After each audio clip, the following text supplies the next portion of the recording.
So I'm Melody Brown-Berkins. I'm the director of the Institute of Arctic Studies here at Dartmouth. We're in the John Sloan Dickey Center for International Understanding, and we are so honored today to have Marisol Maddox join us. She's been talking with students all day. She's been talking with others. She'll be talking with some faculty this evening. She is an Arctic and climate security specialist and is coming to us as the senior Arctic analyst at the Polar Institute of the Woodrow Wilson International Center for Scholars in Washington, D.C., which has been a long friend of the Institute of Arctic Studies at Dartmouth. And she is also an operational research analyst at Pole Arctic, LLC. She has many hats. She also serves as an adjunct professor at Syracuse University's Maxwell School, where she teaches an executive master's course on environmental security. She regularly teaches at the Department of Defense Regional Center, the Ted Stevens Center for Arctic Security Studies, and let us know earlier today, and I believe I got it right, in the meeting we had with about 25 students, that she also gives regular talks about the Arctic, and did I get this right, to the Geneva Center for Security Policy.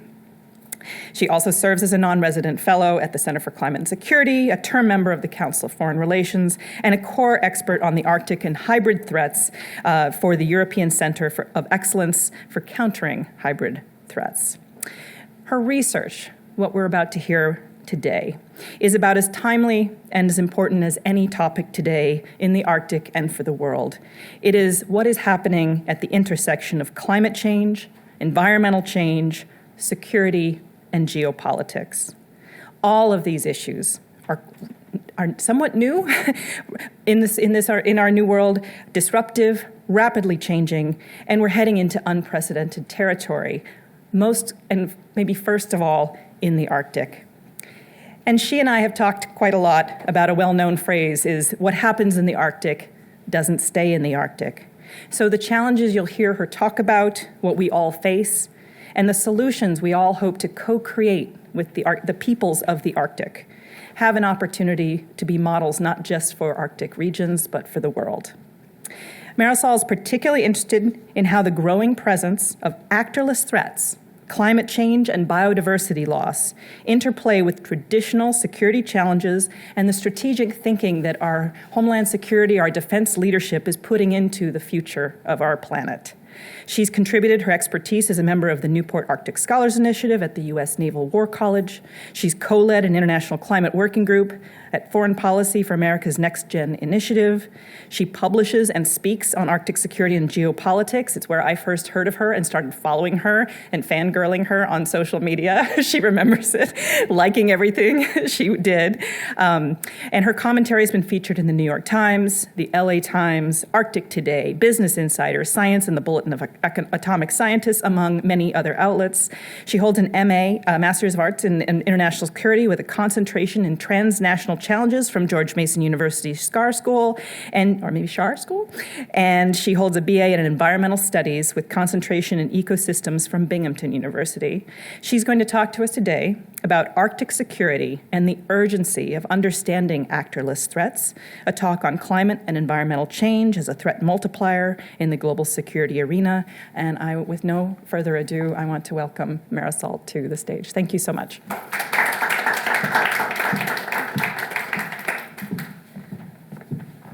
Thank you for that very warm welcome, Melody, and thank you for the very kind invitation to be here today. I'm really thrilled to be here, and this program is incredible, and you do a remarkable job here.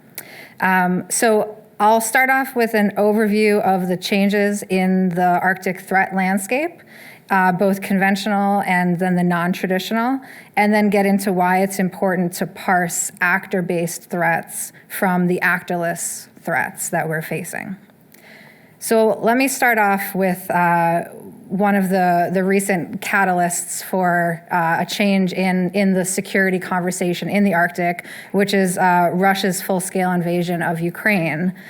So when discussing Arctic security, especially since February 2022, when Russia launched a full-scale invasion of Ukraine, Russia is really top of mind, and for very good reason. They have demonstrated their willingness to violently invade a peaceful neighbor, leading to a major ground war. This has caused nothing short of a cataclysmic shift in European threat perception and led to stunning changes in policy. Finland and Sweden saw the limits of NATO nations' support to Ukraine. since Ukraine was not in the alliance and deemed it no longer worth the risk to remain non-aligned. They have both joined NATO, and the alliance is much stronger with them as full members. This means NATO in the Arctic has never been stronger, which again would not have occurred if Russia had not decided to wage war against Ukraine. Russia has a very strong Arctic identity. They view their ability to realize the full economic potential of their Arctic zone to be a matter of national security. They want to benefit financially from all of their resources there, especially the fossil fuels and minerals, and to limit any stranded assets as the world shifts towards decarbonization. The Arctic, specifically the Kola Peninsula in the far northwest of Russia, hosts the headquarters of Russia's Northern Fleet and is home to their nuclear submarines. The Arctic is also where the Soviet Union historically tested nuclear bombs, though that hasn't occurred since 1990, but they have continued to test advanced weapons there, including hypersonic missiles capable of evading modern air defense systems because of the combination of speed and maneuverability. Much of the Arctic security conversation is now rightfully focused on the evolution of NATO, now that Finland and Sweden are members, and preparing Europe to deal militarily with an emboldened Russia if Ukraine continues to be denied what they need to fully fend Russia off. And at the same time, we just hit 1.5 degrees Celsius. So between January 2023 to February 2024, we averaged 1.5 degrees Celsius for the first time. That was in the realm of the possible timelines forecast by scientists, but it's near the upper end of how quickly they thought it might occur, which isn't good. There's a very real risk of triggering global climate tipping points that will unlock serious amounts of carbon into the atmosphere, essentially sending us into a tailspin. For instance, one of the most effective things we can do to keep the Arctic and Antarctic frozen is to dramatically reduce emissions and actively sequester carbon through evidence-based methods. The permafrost in the Arctic contains twice as much carbon as is currently in the atmosphere. As the permafrost thaws, it's releasing not just carbon dioxide, but also methane, which is a much more potent greenhouse gas. The near-term effect of methane is much more potent than carbon dioxide, so it has an effect on the speed at which we may see warming. The Arctic has been warming up to 4 times faster than the global average for the last several decades. The Arctic Ocean is acidifying about 4 times faster than the global ocean average. Although we're seeing this region changing faster than anywhere else, the causes of that change comes from global activities. Climate change is manifesting in the Arctic in a disproportionate way because of the phenomenon known as Arctic amplification. As this traditionally ice-covered ocean warms, the ice melts and the darker color of the ocean absorbs the incoming solar radiation to a higher extent than the ice, which had traditionally reflected it. This feeds into a feedback loop of warming and melting and warming and melting. The 2023 State of the Cryosphere report, which is a great report I recommend everybody look at, showed that if we hit 2 degrees Celsius, nearly all of Greenland and many parts of Antarctica will be triggered to a very long-term inexorable sea level rise, even if air temperatures later decrease. And this is because warmer ocean will hold heat for longer than the atmosphere. As well as a number of other self-reinforcing feedback mechanisms. So it takes much longer for the ice sheets to regrow once they're lost, which is why it's so critical to try to preserve them if possible. So to also give a sense of scale in terms of the very significant changes that we can see with just a small amount of warming, the last time that the Earth was in an ice age, it was only 7 degrees on average cooler. So it shows you that 7 degrees, that's not saying that that is the tipping point. That it was saying that that was the average temperature at the time when we last had an ice age. So it doesn't take much to have an abrupt state change. And in fact, the Earth in geologic time has had more time where it's actually been warmer, where we have not had ice. And so that is a rather natural state for the Earth to revert back to. So we shouldn't underestimate the potential to be feeding into these feedback loops that have a long-term trajectory that is not really conducive to human habitation. So my main message is that the reality of the threat environment that we are facing is fundamentally altered from the past. It's totally different from the World War II era. We don't have the luxury of choosing to hold off, delay, or diminish climate action in any way just because the conventional threat environment is heating up, especially in the presence of conflict, which only furthers the production of emissions and degrades the environment. We need to be not only maintaining, but strengthening our commitments and action on climate change. One of the greatest myths that seems to be perpetuated by mainstream narratives is that the status quo is somehow an option. We either will be more realistic about the conditions that we're dealing with and do our best to transition towards a more reality-conducive way of being, living, and interacting in the world, or we don't do enough and then have to deal with abrupt shocks. And that's just the reality of what we're dealing with. The Paris Agreement was adopted in 2015 and came into force in 2016. It aims to limit global warming to 1.5 degrees Celsius and to not surpass 2 degrees Celsius because the political consensus at the time was that that would be the safe range for human habitation on Earth. We have seen remarkable climate-triggered events since then. In July 2019, there was an Arctic heat wave that in one day caused the Greenland ice sheet to lose 12.5 billion tons of ice in one day. And that severe of a melt event hadn't been forecast to occur until 2070. Heat waves until just several years ago were a phenomenon that was associated with land.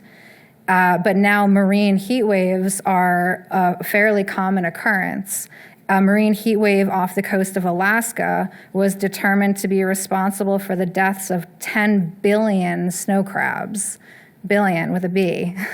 And that was before we hit 1.5 degrees Celsius. So it's now clear that we will be seeing higher levels of disruption and change at lower levels of warming than expected when the Paris Agreement was adopted in 2015. So it's more important than ever to be reducing emissions and sequestering carbon in evidence-based ways that do not create inappropriate externalities. Johan Rockström of the Potsdam Institute for Climate Impact Research was recently awarded the Tyler Prize, which is considered the Environmental Nobel Prize, for his work on planetary boundaries. 9 planetary systems are identified in this framework as being critical to the support of life on Earth, and climate change is just one of those 9 planetary systems. 6 of them are in the red zone, including climate change. So this brings me to the concept of actorless threats. A threat such as climate change being deemed actorless does not mean that an actor isn't the cause of the phenomenon. To be very clear, there is scientific consensus that the warming climate we are experiencing today is driven by the large-scale release of emissions into the atmosphere, period. What actorless threats refers to are the specific acute events that occur because of climate change or that occur more intensely and more frequently because of climate change that don't have a specific proximate actor associated with them. So, for instance, with the example that I gave of the 10 billion snow crabs that died off the coast of Alaska, which was directly attributed to a marine heat wave, if China had come in and poisoned our fisheries off the coast of Alaska, I think we would have a bit of a different response because there would be an actor associated with it. Another interesting example is thinking about how radically transformed the United States and the world was by 9/11. On September 11th, 2001, 2,977 people were killed by terrorists in the United States, and it completely transformed us. It launched the global war on terror. Article 5 of the Collective Defense Clause of the NATO Treaty was activated for the first and only time. We created the Department of Homeland Security. There was tremendous bureaucratic and institutional response to this. But when you look at something like the COVID pandemic, where over 1 million Americans died, because there wasn't a specific proximate actor associated with that death, not getting into the origins of COVID, we're not getting into that, but that this is something that a pandemic caused these deaths. The response is very different than if China had done something to the United States that caused 1 million Americans to die. And so this is something that is very significant because, and we need to be thinking about this in a way that really parses out what are these differences and what kind of different approach does it necessitate, if any. There are some significant ways that these actorless threats differ from an actor-based threat. You can't deter actorless threats. You can't compel them. You can't coerce them or negotiate. Climate change isn't bluffing. You can't call the bluff of climate change, although some people seem to think that we can. The International Cryosphere Climate Initiative, I mentioned their report earlier, the State of the Cryosphere report that's issued every year. And the tagline for it is, "We cannot negotiate with the melting point of ice." And that speaks to the actorless threat that we are either going to be reducing emissions to the point that, and sequestering carbon to limit the warming. And the proof is in the pudding, right? It's in the amount of emissions that you can measure in the atmosphere.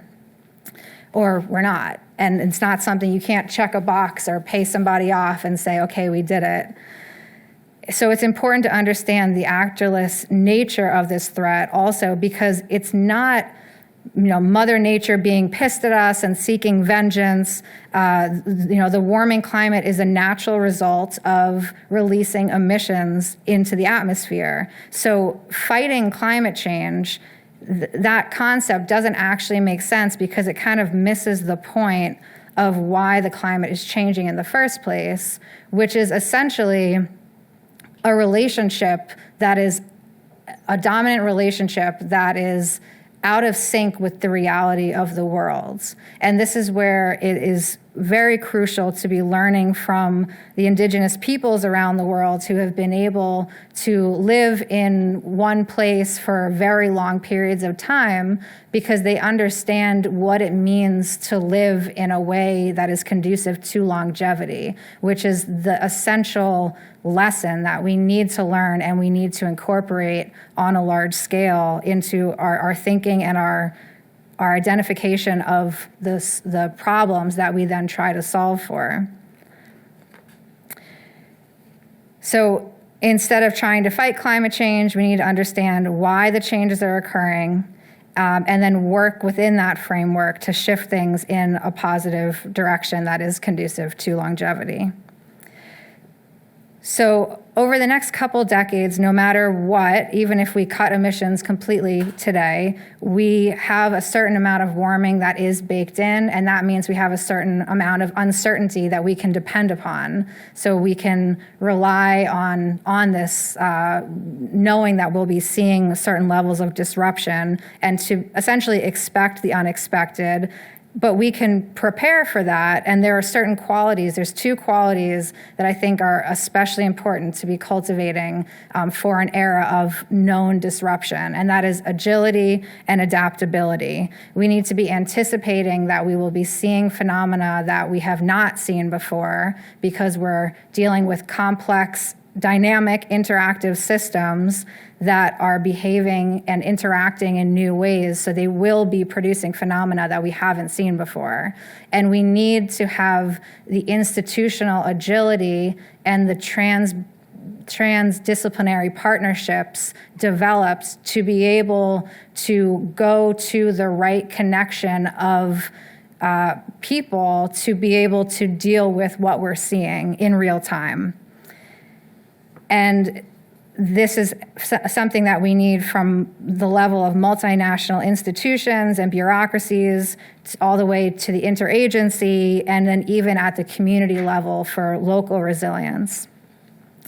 And then I also think, when I think about, we've been talking about mitigation, but adaptation is also very important because we are living in an altered world. There are certain concepts that we need to be challenging, like this idea that coastlines are fixed. That is no longer the reality of what we're dealing with. If we are going to have coastal infrastructure, it needs to be built in a way that understands that there's going to be flux. And so any architectural design needs to account for that reality. I also think about adaptation in terms of the qualities that are going to be important for the lived human experience of living amidst disruption. And what does it mean to not just live and to survive, but to thrive? And this is going to be very key because human behavior can throw some of the craziest curveballs that we see. You can have policies that make a lot of sense, and then you try to implement them, and there's something with human behavior that makes you think, oh, I hadn't thought about that. And that's another part of expecting the unexpected. Amidst disruption, we need to be really prioritizing humility and compassion in the approach that we have, both towards the education of these issues. With kids, for instance, we can't be gaslighting them and telling them, oh no, everything's fine. We need to be validating the very real concerns that they have while also conveying the many tools that we have at our disposal to do something about it and to work with them, to empower them to do what they can, but to also, use their voice to feel that, they have an opportunity to speak and advocate for the future that they want to have. And so engaging in a productive way is going to be really important, because the alternative is that if this isn't dealt with, I think we're very much underestimating some of the psychological harms that could be evolving, that could be extremely counterproductive. And so again, just the last couple points, one of the key misperceptions in the narrative that I often hear when debating action on climate change is that acting on climate change requires some kind of sacrifice. But the only thing that actually ensures a sacrifice is if we continue on the path that we're currently on, thinking that that is actually an option. Many of the things that we can do to act on climate change are multifunctional and have numerous benefits if you actually take a holistic approach. So you can take action on climate change that also contributes to addressing ecological security and biodiversity issues, that addresses socioeconomic and racial inequality, and that actually helps to improve the lived human experience. The United States, for instance, we have a lot of challenges right now in terms of the rates of depression and anxiety. The Surgeon General issued a report on the epidemic of loneliness and isolation. There are ways that we can address all of these issues that is very, with comprehensive solutions that recognize that we are human beings that need to live human lives and that we need to have connection with one another. So the good news is that when it comes to climate change, we caused it. That means we can also fix it, and we actually do have agency. So like I said, the solutions that address the root causes are going to be the most comprehensive solutions. Helping people to realize their agency, actively counter despair and doomerism, and enhance the psychological health benefits of feeling like you're contributing to something that's bigger than yourself. as opposed to feeling like you're a passive bystander to the apocalypse. These are very important approaches that we need to conscientiously choose to take on. And so let me stop there, and I'll be happy to answer your questions.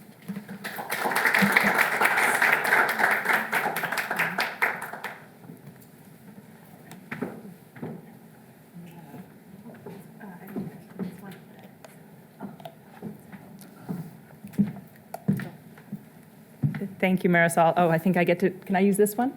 Yes. Okay, I'll go over here. I'll make sure I don't do a bad thing. So thank you very much. And I am going to open up first to the room for some questions. I have some questions, and I know we have some questions online. So is anyone, oh, no, I have one immediately. Sana's right there. Yeah, thank you so much for coming. Your speech was fascinating. So 3 years ago, I actually took Professor Menken's class, who's over there, called Climate for Human Security. And one area that we talked about that I still would like to learn more about is obviously the evidence for climate change is quite compelling, except the big issue now is communicating that to the populace, to policymakers in order to take appropriate actions. So I'm wondering, we have all this great evidence. What, just based on your experience, are kind of successful methods of communication that we could help convince people that this situation is as drastic as it is? Like, what has worked and what hasn't worked? Yeah, it's a really, really great question. Thank you for that. So I guess my approach is that, like, the reason I do this work is it's an act of love. I love our country. I love this world. I'm so grateful to be alive. And I would hope that, you know, my kids and grandkids, et cetera, would be able to, you know, do the same things that I did, learn how to fly fish in Montana and, you know, just live in this incredible world, right? So that is something that I don't think anybody would argue with that from a sane standpoint. And so I guess because of that, the way that I talk about climate change is saying, look, like when the Industrial Revolution started, you know, the things that led to people thinking that was a good idea were problematic. But at the time, there was not the knowledge that, oh, and this is going to be creating an uninhabitable Earth for humans, right? So fossil fuels have brought us incredible prosperity. They have, you know, we should be very grateful for what they have afforded us. We now know that one of the unintended consequences is that we have a huge amount of emissions that have been going to the atmosphere. And now that we know that, and we know that if we want to have prosperity in 2050 or 2100, we just need to get real and we need to adapt and change our methods. And that's really the starting point from where I come. That's just the reality of what we're dealing with. We're either going to get in front of this or we're not. And I don't, you know, this isn't something that should be a political issue. I think sometimes the way that it's spoken about unnecessarily politicizes it. That's not helpful. And I think there's a way to talk about this very pragmatically. And that's really what I focus on.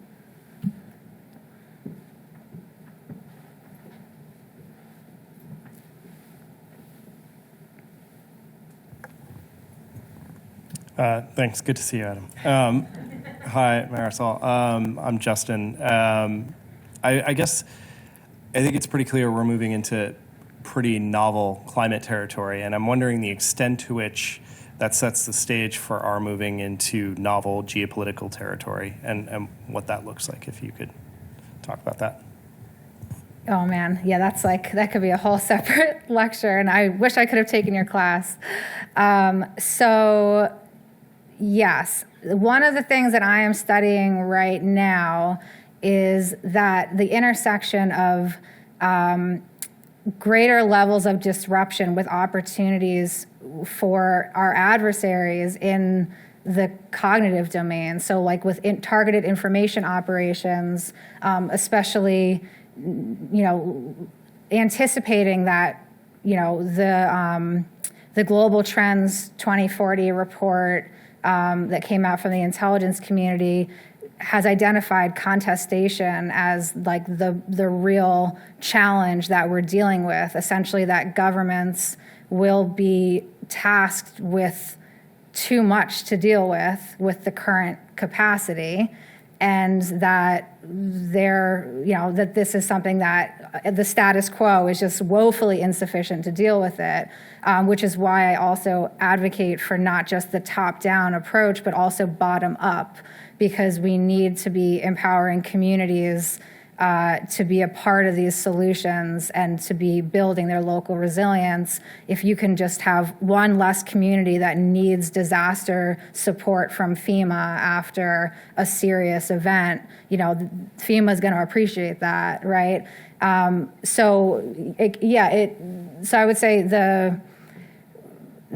the climate crisis and kind of all of the challenges around potentially surpassing, planetary boundaries, all of those I think are going to make the information environment much more challenging and something that we really need to be prioritizing. And I think, something like in Sweden, they have the Psychological Defense Agency that they stood up.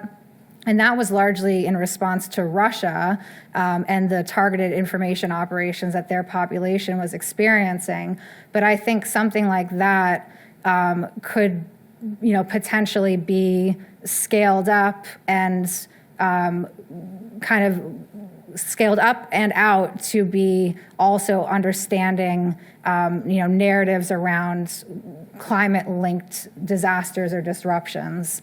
Because it's really, even in, I think it was 2016 or 2017, there was an Adelphi report on the link between insurgency and a warming world.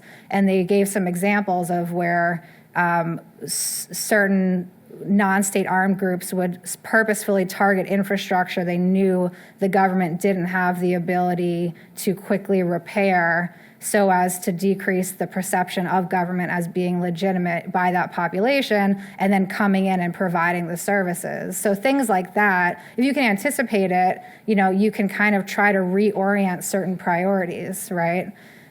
So I definitely see that playing in a lot, in a lot of very complex ways.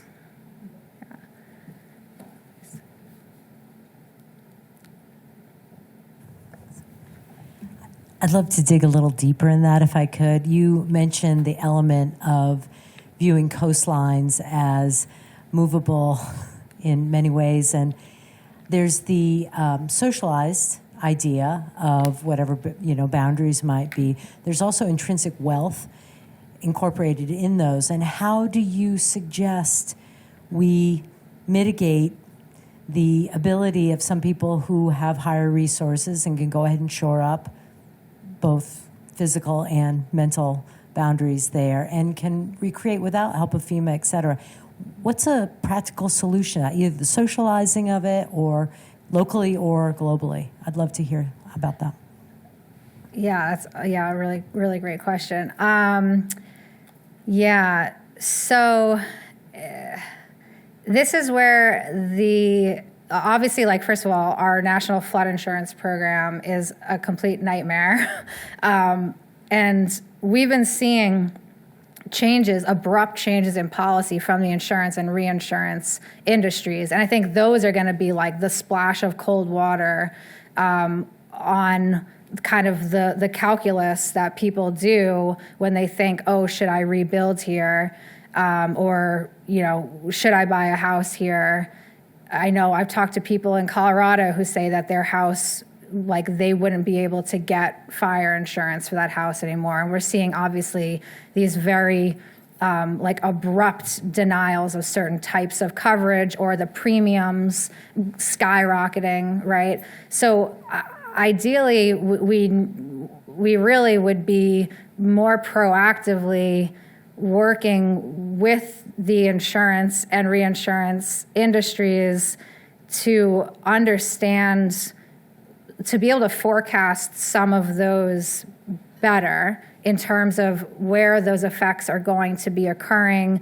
If all of a sudden, there's an area where you have people who just don't have the mobility, don't have the economic resources, and then they have this, it turns out that they're in an area where their premium's going to be going up.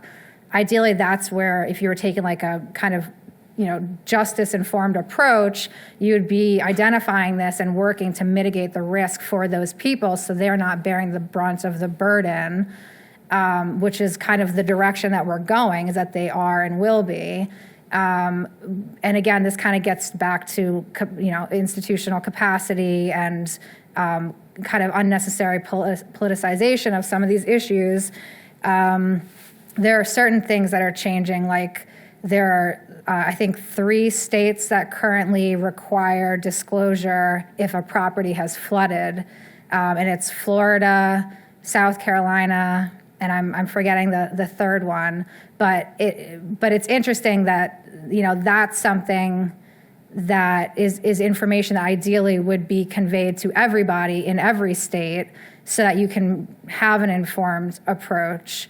And otherwise, I think just like we need to be just being pretty brutally honest about the conversations that we need to be having, because if we can't get to the point where we can just say it is no longer acceptable to view a coastline as fixed, if you're still like trying to get to that statement, you can't have the conversations that we really need to be having. And so I just feel like it's not really helpful to kind of buffer the conversation in ways that prohibit us from being able to ask the very real questions that we need to. And I mean, yeah, and so obviously, and it gets obviously very political and complicated when you talk about all the coastal infrastructure of like the extremely wealthy. Obviously, many of those people, that's a second home, but it gets complicated in terms of like the power dynamics and the tax base and all of that. Thanks very much. So this is a really multiple set of complex problems you've laid out. So where would you say you have some hope that governance will work? Because whether you're thinking about Arctic or you're thinking about climate change or you're thinking about indigenous populations, they all have very different structures that I could imagine where you'd go to understand what's happening. But where do you pull these together? Where would you point to us where you think that's working or where it could work? And then second, what's the role of a university or a college across research and efforts to engage students and faculty, understand more publicly what's happening? What would you point to us as our role in this? Thanks. Thank you so much. So with governance, there's some really interesting changes in governance that are occurring that I think that are very intriguing. So one, like specifically, is this whole like rights of nature concept where legal personhood has been given to bodies of water, or recently to these whales like in New Zealand that then convey certain legal rights. And that's a very interesting, like from a legal perspective, it's very interesting what that actually looks like in practice. In the Arctic, there's a really interesting example with the Central Arctic Ocean Fisheries Agreement, which is an agreement to try to protect the high seas portion of the Arctic from a kind of tragedy of the commons situation, knowing that the fish are starting to migrate towards the polar regions because the waters are cooler than in the more equatorial areas. And so the major fishing countries of the world are engaged in this. It's like a 16-year moratorium on any fishing so that research can be conducted into the prospects for a sustainably managed fishery with a management body associated with it eventually for that high seas portion. Part of that legal treaty includes indigenous peoples. So they are mandated it's a new like legal form of legal rights for indigenous peoples, and that would extend to what management would look like. So I think there are some really interesting examples that I know California is doing some interesting work. Canada in some of the nearshore areas are expanding the rights of the indigenous peoples. And that's really interesting because it essentially is shifting the way that we think about management, right? Or even looking at something like fire, wildland fire. Some of the traditional indigenous practices, like in California, they would do these periodic controlled burns that helped to prevent large-scale fires from breaking out because it kept the fuel load pretty minimal, right? So I think there's many different initiatives and efforts that are starting to create institutional capacity for expanding the membership or the types of knowledge that can be incorporated, and really that combination of Western science with indigenous knowledge and indigenous practices that help us to kind of shift the way that we perceive the environment and interact with it are really great. And I think that it's really about, capacity building, coalition building, just doing things that help us to break out of our silos. It's good to have your area of expertise, but we need to be working together. And so I think anything that kind of furthers that, to me, is a good move. Let's see. Yeah, and then in terms of universities,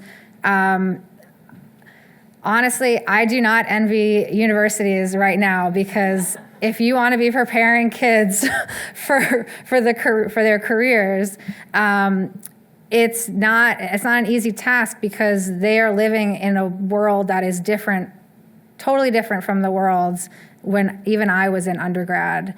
Disruption is the norm. I think encouraging kids to ask questions and to support them in challenging assumptions is really important. The reason that I chose the Schar School at George Mason University for the international security program that I went to for my master's was because the director, who had formerly been on the National Intelligence Council, and General Hayden, who just opened this Intel Center, they got it. They got that climate change was a threat to security, and they weren't going to try to politicize the fact that I was trying to bring a climate lens to the security analysis that I was doing for the Arctic. And that was something I was very grateful for, because that's not the status quo, right? They would be very like, okay, security, no, this is mission creep, this is whatever. It's like, we need to be allowing students to if you can show that there is a rationale behind the way you're thinking, they need to have that freedom to have more maneuverability within the different disciplines, because every single discipline needs to have a climate lens. I don't care what you're working on, but it's going to be impacted, and we need people who are thinking forward. That's really key. Thank you. And actually, I think you've answered, or at least tangentially, some of the questions that have come in were a lot on the conversation we just had. I had one that actually I hope builds on what you were just saying, and you spoke about a little bit with the students, is what kind of language or approach? You said that, the general said, okay, we want your climate lens in this space, but what do you think helped that be successful? Because how do you speak climate to security? How have you learned? You spent some time learning the homeland security, the defense environment. Do you think there are some ways that you have been able to engage in that space that maybe next generation could learn those same skills? Yeah, there's a bunch of amazing people who've been working in this field for a long time, and I've been very grateful to learn from them and to basically read everything I can that they've written. People like Sherry Goodman, John Conger, the people who started, Frank Femia, who started the Center for Climate and Security. That was one of the first entities that was really had this whole board of advisors that is all very senior military who are basically just arguing for a more concerted approach towards addressing the growing climate security fields.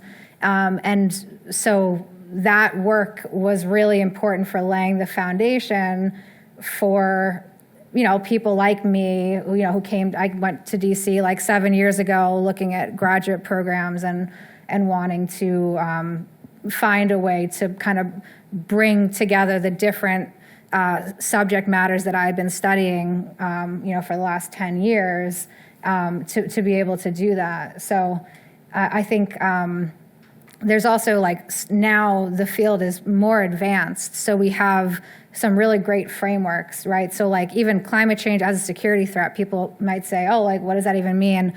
So Aaron Sikorsky from the Center for Climate and Security has a great way of breaking it down into buckets. So there's the first bucket is the direct impacts of climate change.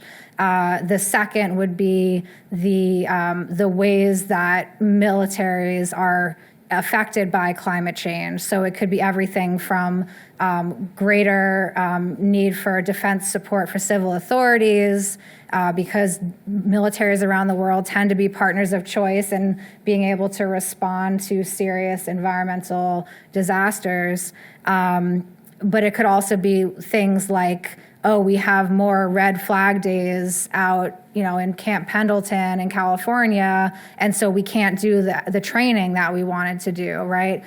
So things like that. But then also the third bucket is the risks associated with response. So, I remember there was this absolutely ridiculous idea that we could deforest the world above 50 degrees north, and that would somehow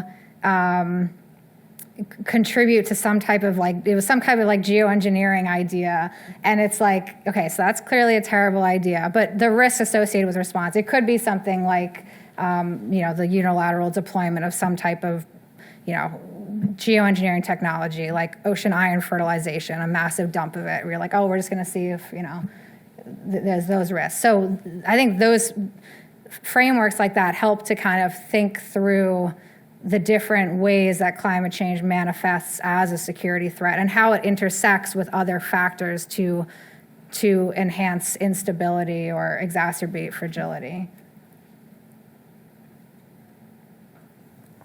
I have one more question on that front, but I wanted to check if there's anyone else in the room and any new. I think those were just the three I saw, so I'm good. A couple more online. Okay, well, as you've given me one, I'm real quick.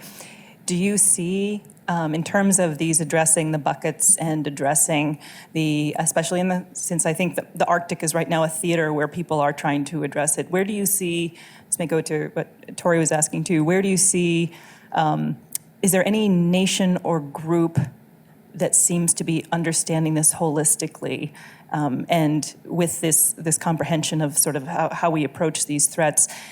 You said the central Arctic Ocean agreements. Who figured that out? Who are the organizations who are actually recognizing we need to have these more inclusive, open approaches, and making? Who are they? Is it the U.S., Canada? Are there actors beyond the Arctic that are sort of leading some of this, or is it just everyone finally realizing? Do you see some standout actors in that space, including the Center for Climate Security?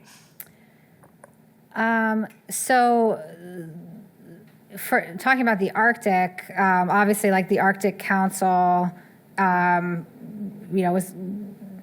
has been host to negotiations for treaties that have passed elsewhere. And that's where it's through the Arctic Council and through, some of those conversations of those groups, and then, certain Arctic conferences where you just get people together to try to flush out ideas, and then you have access to the right stakeholders to start saying, what do you think about this? How would we maybe move forward? That's where you can kind of, those convening events and those convening entities, I think, are important for getting the right people in the room to be able to think through options for cooperative action. Thank you. That's exactly what I was thinking too. I was going to ask then, there's a thanks from someone here. I won't say names but someone chose the Schar School for the same reason as you mentioned. The question is, as the Arctic melts, much has been said about the economic potential for the region, particularly in dirty industries like oil and gas. How does growing interest in the energy economy in the Arctic complicate the security portfolio in the Arctic? So this is the direct energy and security issue. Have these opportunities disincentivize some actors from mitigating the actorless threat in the Arctic? And can there be a more sustainable Arctic economy? Yes, okay. All right, yes, no, it's, let me unpack that a little bit. So it is very ironic that as the Arctic is becoming more accessible, it is creating opportunities for greater oil and gas extraction. It's definitely very ironic. And this is where it's important to note that most of the Arctic actually falls under national jurisdiction. That's why there is that high seas agreement for that small part of the Arctic Ocean that is the high seas, because the rest of it, when you take in the territorial waters and the EEZs, and especially then the extended continental shelf claims, most of it is within national jurisdiction. So that really then becomes a sovereignty question. But in terms of kind of the calculus that states are thinking through, this is where it's also important to note that the Arctic is not homogeneous. There's a lot of it depends.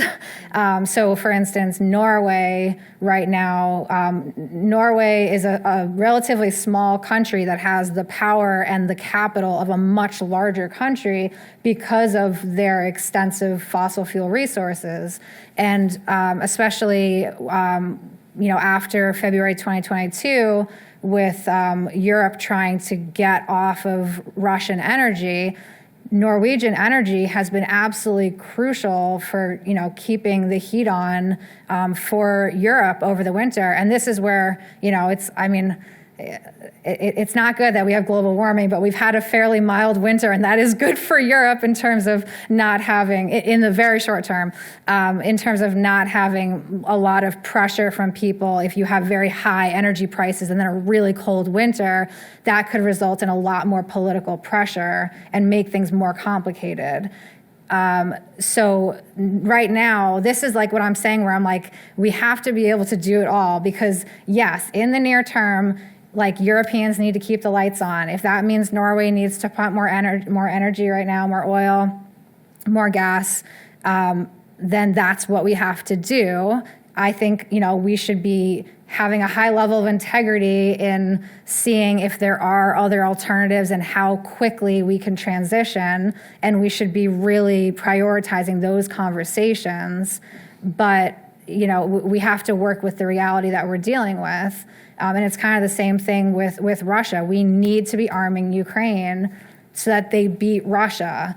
A world in which Russia wins in Ukraine is a world that is more likely to have American boots on the ground in Europe, and that's not a good thing. Well, thank you. And I get to spend more time with her, and we have lots of these conversations are just amazing. And I hope to have you back, Marisol. Thank you so much for being here. I learn so much every time we talk, and so I hope we just continue to do this quite a bit and bring you back here. Thank you, everyone. Thank you online. Thank you, everyone here who came to the talk. And I think you'll be hearing more from Marisol often about the Arctic security and what I hope is our peaceful and resilient future, but we do have to hit it head on. Thank you again. Yeah. Thank you.